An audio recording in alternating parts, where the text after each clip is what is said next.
বলেন যাই বলেন, মাফিয়াকে সবাই ভয় পায়। এই ভয়টা এখন আছে কিনা আমি জানি না। আমি আশা করি রমনা থানা ওসি সাহেব খুব দৃঢ় এবং খুব ভালো মানুষ, হাস্যোজ্জ্বল মানুষ। আমি আশা করি উনি অতি দ্রুত এদেরকে ধরবেন। সামির এবং ডনকে ধরলে মামলা সমস্ত কিছু বের হয়ে যাবে। এখন আধুনিক প্রযুক্তি এবং রিমান্ডে নিলে ওই প্রযুক্তি যেটা আগে ছিল না ওটা চলে আসবে, বের হয়ে যাবে। আমরা সালমান সত্তার বিচার চাই। আপনারা ওই যে মামলা হত্যার ভিতরে ডক্টরকে আপনারা আসামি করতেছেন না কেন? ডক্টরকে আসামি করা হয় নাই, তবে আমি যেটা আলোচনা করব সোমবারে যখন কুমকুম ভাই আমার এখানে আসবে অফিসে, ডক্টর এবং ডুম এদেরকে দুইদেরকে অজ্ঞাতনামা আসামি হিসেবে তাদেরকে এনে জিজ্ঞাসাবাদের জন্য আনা হবে। অজ্ঞাতনামা আসামি হিসেবে জিজ্ঞাসাবাদের জন্য আনা হয় যেন, এটা আমি রিকোয়েস্ট করব। না, আবুল তো নিখোঁজ, আবুলকে তো পাওয়া যাচ্ছে না। ঠিক আছে, আবুলকে তো ধরতে হবে। এখন বের হয়ে যাবে। যেমন ওই যে রুবি না রুমি, একটা মেয়ে রুবি, সে বলছে যে হত্যা হয়েছে, তাকে আবার হচ্ছে প্রেসার করে আবার তারে লুকায় রাখছে ওখানে।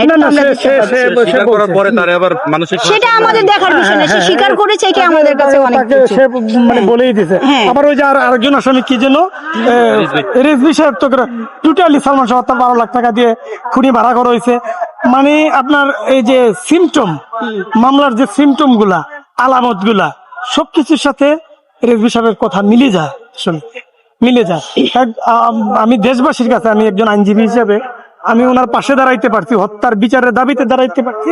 শুধু আইনজীবী না, একজন সাধারণ মানুষ হিসেবে, সালমান শাহ ভক্ত হিসেবে আমি চাইবো আপনারা পিছপা হবেন না, সবাই লেগে থাকেন। আর দেশ চাইলে, দেশের মানুষ চাইলে সবকিছু করতে পারে। আর শেখ হাসিনা, খালেদা জিয়া 111 সময় জেলে ঢুকছে, একসাথে জেল খাটছে। আর সামিরের মধ্যে কি, সামিরা তাইলে এর চেয়ে বড় কিছু তাকে গ্রেপ্তার করতে পারে না কেন? 29 বছরও তাকে আনে নাই, এখনো করতেছে না। গ্রেপ্তার করা 10 মিনিটের ব্যাপার। আমরা জানি, আমরা আইনজীবী, আমরা পুলিশের সাথে সম্পর্ক আছে। গ্রেপ্তার করা, মোবাইল ট্রেকিং করা 5 মিনিট লাগে মোবাইল ট্রেকিং করতে। সে কোথায় আছে?